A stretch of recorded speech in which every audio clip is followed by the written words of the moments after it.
Hello everyone, my name is Mike and this is Matrix to Paradise.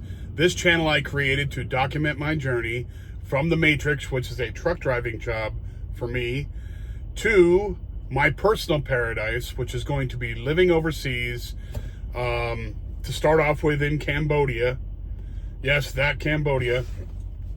Documenting my journeys, my explorations, the culture, all the stuff that is wonderful about the world, and starting off in Cambodia. And it's coming very soon. The last time I talked to you guys, I had 15 days in a wake up. Now I have 10 days in a wake up. I had a load going to Phoenix, Arizona, and I was stopped at the Loves in Las Cruces, New Mexico. Ironically, the time before that I made a video, I was also at the Loves in Las Cruces, New Mexico. Well, 3 times the charm. The very next load I got to take off again out of Phoenix came from Casa Grande, Arizona, from Frito-Lay, the chip people that make potato chips. I picked up another load of potato chips, and I'm going to back to Texas, and I am back at the Loves in Las Cruces, New Mexico. So I think it's pretty funny that I keep ending up at the Loves in Las Cruces, New Mexico, but believe it or not, it is the perfect distance between Phoenix and going towards Texas, because once you pick up the load and you waste a couple of hours getting that all done and get on the road, by the time you get to the Loves in Las Cruces, it's about time to shut down and your time is running out and all that. And not so much, I still have some time left of my clock, but the thing is that you're always thinking about not only distance and time and dates and stuff to make it, but also to park these big rigs. And you have to do it in a truck stop. I will not park on the side of the road or on the off ramps or on ramps. I don't do that. I just don't trust it. I've seen too many accidents and too much craziness going on with that kind of thing. So I make sure, just for safety of the load, so nobody messes with your load, because these places are all lit up and there's tons of other truckers around right next to you. I always stay at truck stops. So this is like a perfect spot to stop before going into Texas. And from here, it's only about 40 miles down the road and you're in El Paso. And any truck stops down in there are all packed full by 2 o'clock in the afternoon. So this Loves out here, where they've made probably 200 parking spots, or maybe 100 something. It's a wonderful place to stop, and there's usually, by the time I get here from Phoenix, there's usually plenty of spaces left, and so I pick here. Anyway, so I am back in Las Cruces, New Mexico. A place I've never gone to but to pass through. I've never actually gone into Las Cruces, New Mexico and checked out the sites or whatever. I heard they have some really good Mexican food there. And supposedly New Mexico is like the chili capital of the United States. They grow more chilies here, like jalapenos and things like that, than they do anywhere else. Green chilies, red chilies, that kind of thing. So supposedly. So I guess this is a very big chili pepper place in New Mexico, right around this area. So anyway, one of these days, maybe if I'm ever back in the United States, I will stop into Las Cruces proper and go check it out. That's the one thing. It's kind of a downfall for driving truck. You get to see everything on the freeway and and sometimes when you go into towns and all that, you get to see some stuff. But it's not like you could stop, and it's not like I'm driving my RV around the country and stopping at all the sites. You can't just do that. You're on a deadline. You got to run through the town. I mean, I've been to, I have plenty of friends in Las Vegas, because I lived there for 15 years, and I have plenty of friends there still to this day, but I can't stop. Usually when I'm driving through, I'm going to Utah from Arizona or from someplace else. I just can't stop there. So it's, it's one of those things. Man, my nose itches today. Anyway, anyhow, so what happened was I left here, and the last time I talked to you, and I went to Phoenix, and I took that load in there. It was a load of beer products. Anyway, so they had put in the tablet. There's instructions they give you in your tablet. It's like an iPad, but this one's like a Samsung, I think. But anyway, they tell you to, they give you instructions on what you should do with the load. And they told me I had to strap it in. Well, when I strapped it in, I have these straps that stretch across the trailer, and you ratchet them across and tighten them up. So what I strapped them up, I strapped it up, the load, but you can only go across, okay? You can't, like, stop stuff from going back and forth on the left or the right. So when I got to the place to deliver the load, they came out and told me they can't unload it because it was leaned over to one side. They had cans, like beer can type things. It was Steel Reserve, I think it was, or one of those. And the cans were stacked in cardboard case things and stacked on top of each other on a pallet. Well, they didn't wrap it well enough. They should have wrapped it a lot, but they didn't. They only put like a couple wraps around it with that plastic wrapping to keep it all square. Well, it shifted over to one side. Well, when it did that, the weight of it crushed down on the bottom parts of the load, because they stack them up it was probably 4 foot high, 4.5 feet high. So it crushed it down, so it crushed some of the ones on the bottom, and they spilled out. There's nothing I could do about it. I couldn't stop it from going left to right, and you don't carry plastic wrap to wrap them better. They should have done that at the shipper. So, and another thing they could have done at the shipper is sometimes you get these loads and they'll have these airbags that they put in there that are already aired up, and they're just throwaway bags. You just pop them and throw them in the trash. But they didn't put, a lot of loads have those in there. If you have sensitive stuff back there, you don't want it shifting left and right. So they put these airbags in there. Well, they didn't do that either. So I called my asset manager and told him, I said, look, these guys are saying they're not going to unload me, and it's because the load shifted it actually shifted to the passenger side and crushed down some of the product in the back, and they won't unload me. They don't want to do the extra work to put it all together, whatever. I said, and they came out, the guys from the place I was unloading at came out and told me, you got to come and help us do this. I said, well, I'm not allowed to, because I'm not insured to unload the truck. I'm not insured for that. Plus, I don't want to do that anyway. It's not my job. So anyway, so I called them up in my company, and they said, well, okay, here's what we're going to do. Excuse me. We're going to send you away from there. You're going to go over to this other place that's close by, and they're going to rework the load. So what they did, there was a guy over there at the place I went to. I pulled in, and they had me back up, and they opened the doors in the back, and they went back there, and they started restacking everything and re-wrapping it. I said, well, do you see anything I could have done differently? But he goes, no. He goes, you can only strap across. That's all I have is straps. I don't have anything else. He goes, no, you strapped it fine. It's just they didn't wrap it good enough, the people from the shipper. So he took out all the broken product, put it into like one of those, it's sort of like a heavy plastic or heavy, like, I don't know how you put it. It's like that fiber bag type thing, the really fiberish ones that won't break.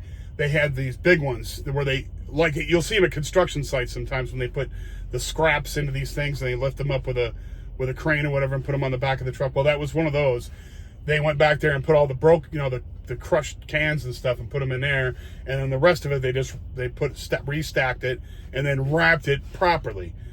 So when I took it, so then I left there. I didn't go back to get unloaded. I took it and they had me T-call it, which means drop it off at the terminal where I'm at in Phoenix, and drop it off there, and that was the end of it. So I got paid for the load and all that, but I mean, I didn't get to deliver it because it was screwed up. But it wasn't my fault. And I told him, I said, there's nothing more I could have done. So anyway, so I got this chip load. Now, they also tell you to do that on these loads too. They want you to go back there and strap it up. Well, in the past, it's been a big pain in the neck because no matter how much you strap it, these chips are in these boxes. The boxes that are, about yay wide and about yay tall. I don't know if you can see that. But anyway, they're like, I don't know, it's about 2 feet by 2 feet by 2 feet tall, or maybe 3 feet tall. They stack them in these boxes. They put chips in there, not chip bags in there. Bags of, big family size bags of chips in there. Well, before, when I used to pick up those, we used to put the straps in the back, and they'd still bounce all over the place, right? But I didn't, whenever I dropped off, I never heard anything because I said, there's nothing else we can do, Well, what they started doing, and I think this is a great idea, is they started putting enough product back there that they stack it all the way back to where the doors close. There's no way I could put a strap back there now because they load the trailer all the way back to the doors, all the way back. So when I open the doors back there, because they still leave the message in the tablet saying you need to strap it up. Well, Frito-Lay, thank God, has gotten the memo saying that these boxes bounce around in there if you don't fill them all up. You won't fill the trailer up all the way to the back. So they did. They started filling the trailer up all the way to the back. So when you open it up, there's just a wall of boxes right there. Bam. So I didn't have to strap it up. I don't have to strap it up. I don't have to do anything. And they're not going to go anywhere because they're locked in all the way to the front of the trailer. And, from the front of the trailer all the way to the back. So I'm happy about that. So, because there's nothing worse than opening the trailer and seeing crap messed up. There's no, if you're supposed to strap it up and you do a good job strapping it, because I know how to strap stuff up, and it gets messed up, you're like, son of a, what? You get pissed because you're like, there's nothing else I could do, and the product still got messed up. So between these shippers and these consignees, these receivers, they need to coordinate how they're going to pack in these trucks. You can't blame it all on the truck driver. I'm not taking it off road. I'm not bouncing around on mountain roads or something. I'm driving down the freeway, and normal bouncing around on cruddy freeway roads, that's what happens. There's nothing you can do about it. If you have to put straps in there, you put straps in there. Now, if they say that you need straps and I didn't put straps back there, then they'd have something to say about it. But I don't do that. I make sure I strap it in if I have to. Anyway, so I got that done, dropped off that load, and then I took 3 days off so I could start and preempt my departure from Crete.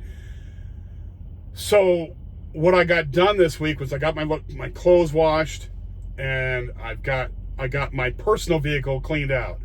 Now, my personal vehicle still had a bunch of stuff in there that I had brought from when I was staying with my mother. I had a bunch of crap in there because I wanted to leave and take all the stuff that was at my mother's old house. And a lot of stuff I'm not going to keep. It's just a bunch of nostalgic crap that I don't need. And I'm going total minimalist when I go overseas. So I'm getting rid of all the crap. I don't care. Pictures, old clothes, all that crap is going. I don't need any nostalgia. So, because I'm starting a whole new phase of my life, I don't need to cart around crap that doesn't need to be carted around. So, anything I might want to keep, I could take a picture of with my phone and keep it digitally. So, I did all that. I threw out a ton of crap out of my personal vehicle, and all I got to do is go back there and sort through the clothes that I'm going to keep, because I still got to do that. But I mean, I'm going to wait for that until I get the clothes washed that I want to take with me to Cambodia. So I'm just going to wait until I get back there, because I'm going to have about a little less than a week, I think. If I get off on May 1st, which I believe that's going to be the day. It could be April 30th or May 2nd. It could be right in their area. But I mean, I leave on May 8th. So that little window of time, I need to get a lot of stuff done. And I'm just going to wait until I pick out what clothes I'm going to keep out of the stuff that I have in my personal vehicle. And then I'll throw away the rest. Plus, I got to do some shopping to get the last minute stuff that I need to go with, like my shoes and, refresh my toiletries and all that stuff. Make sure I have enough stuff to last me for a little bit when I get there. Not that you can't buy it there, you can, but I mean, I want to have stuff with me on the way. And, razors and pack away the stuff. Now, this truck I'm going to wait for. I'm going to, as I'm going along this next week and a half, the next 10 days. That's all I have left is 10 days, which is about a week and a half. I'm going to start throwing stuff out as I go to truck stops. Just stuff that I don't need, stuff that is, like I had like a pair of sweats in here, because sometimes when you go to some of these places to pick up loads, they want you to have a hard hat, safety glasses, pants. You can't have just shorts on, because I wear shorts all the time. They want you to have pants on, which you can use, sweatpants to do it, which I kept sweatpants because I don't want to get regular nice pants, dirty with truck, grease and stuff on the truck. Because you could do, when you hook up the trailer and stuff, you're rubbing against tires and mud flaps and stuff. You don't want to get all that grease on your pants. So I have sweatpants, cheap sweatpants from Walmart. So I had those. So I'm going to throw those out. All the stuff that I don't need, all the extra bedding that I have up there, I'm going to toss that out, because I don't need all that. But I'm going to wait until I'm, till I'm nearly done, because I'll throw up when I get back to the terminal when I get back to the Crete terminal in Phoenix, I am going to throw out my bedding, clean the truck out, wipe it down, clean the floor, clean the dash, all that stuff. Clean it all up so it's presentable for the next person that's going to drive it. I don't want to leave any crud in here that's mine. Clean out all the storage I have in here. There's tons of storage in here. Get rid of all the stuff that I'm not going to need in Cambodia. Like I said, I'm going to do this very minimalism minded. I want to take as little amount of stuff to Cambodia as possible, because I don't want to carry around a bunch of crap. And you don't need to. You don't need to either. Somebody said on a video, they said, go through all the stuff that you think you're going to need when you go overseas and cut about 3/4 of it out. And that's, I'm thinking to myself, what are the bare necessities that I'm going to need? I'm going to need some shirts and some underwear and some socks, some shoes, some, a couple pairs of pants, shorts, obviously, because I'm going to be in a tropical country. My toiletries, but not too crazy, just enough to get me through, a month or so.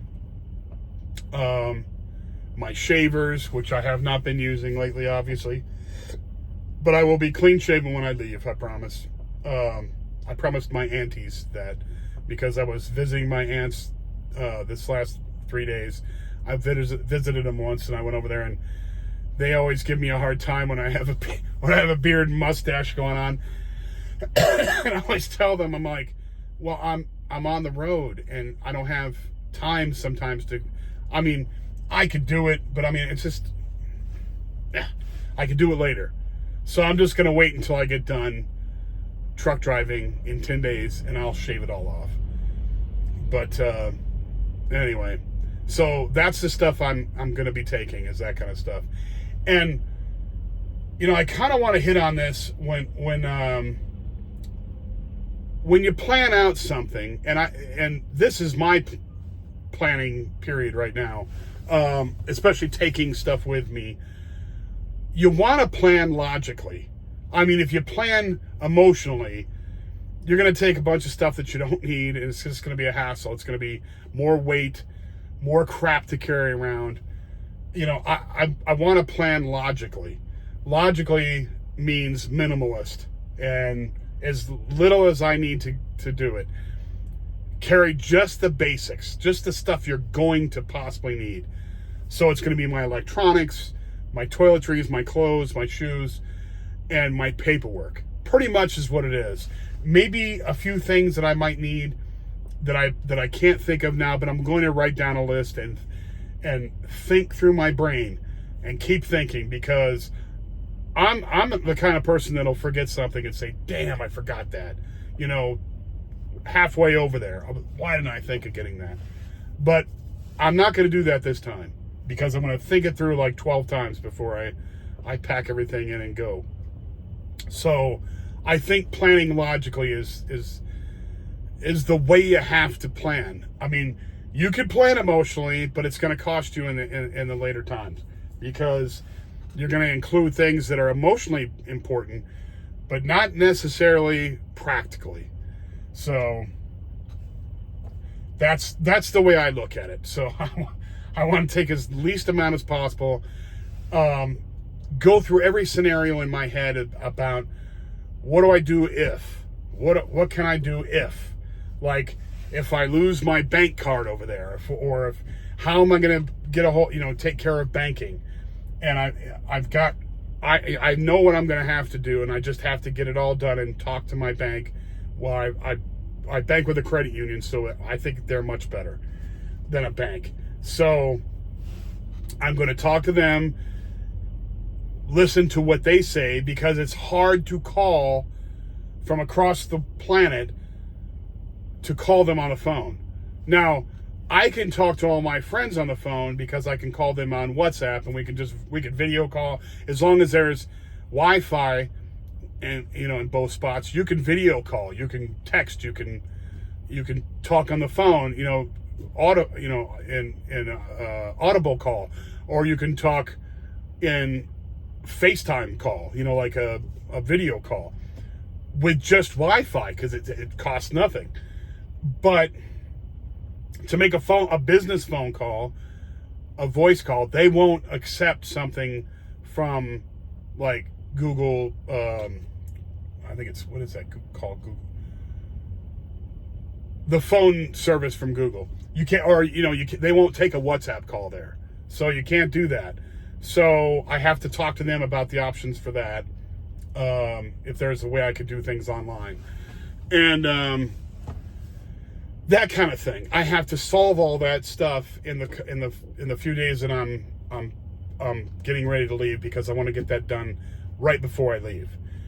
Also, I have to apply for my visa. I'm gonna apply for my visa online for Cambodia and get that taken care of. Now, you can fly to Cambodia. Cambodia is one of those countries where you can fly in there as an American and get a visa when you show up there at the airport. But it takes a lot of time. You got to fill out this paperwork, and you got to do this and that. And I just want to get in there and get through the fast line, if possible. Now, they might still, hold me up there or whatever. But it shouldn't be that much of a hassle. So that's what I'm doing right now. I'm fine-tuning my planning for the final end here. And at least I'll have a week. Thank God I'm going to have a week, because the ticket that I bought for the plane ticket is the 8th, which gives me that whole week to stop beforehand and use that whole week to get everything done. Well, after I quit. Now, I could have done that in the middle of the month too, but I wanted to do it on the end of the month and on a payday, so it worked out fine. But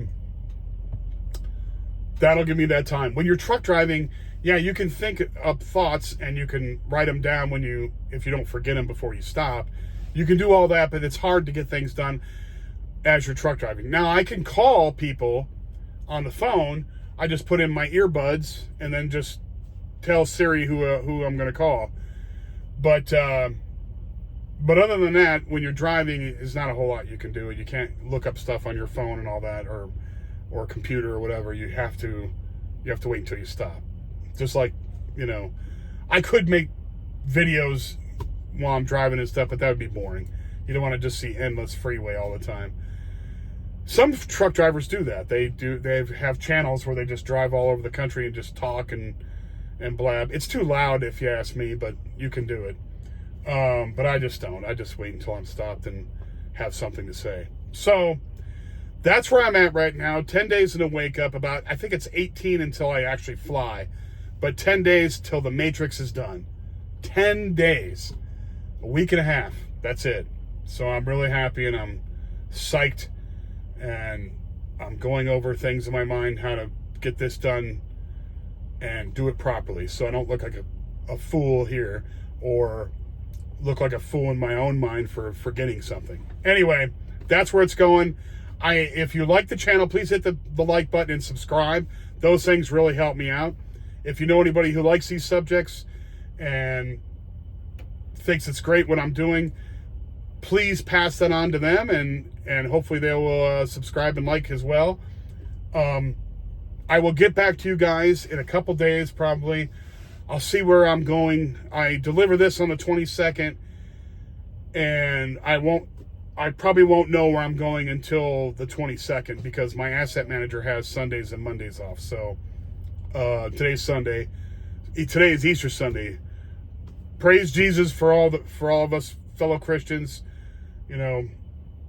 Jesus rose today and went to heaven. Thank God for all of that. And I'm pissed that I have to work on Easter, but it is what it is. This will be the last one. Anyway, thank you all for watching. I will get back to you in a couple days, and everybody take care. Oh, by the way, the last video I was talking about how I was able to save up the money to get to do this.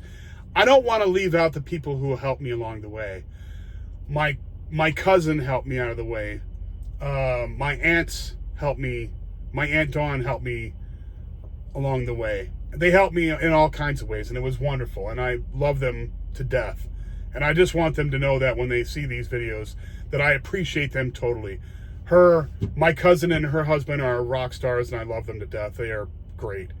They helped me in more ways than one, and I can't say enough good about them. My aunt, the same way, just wonderful people. They are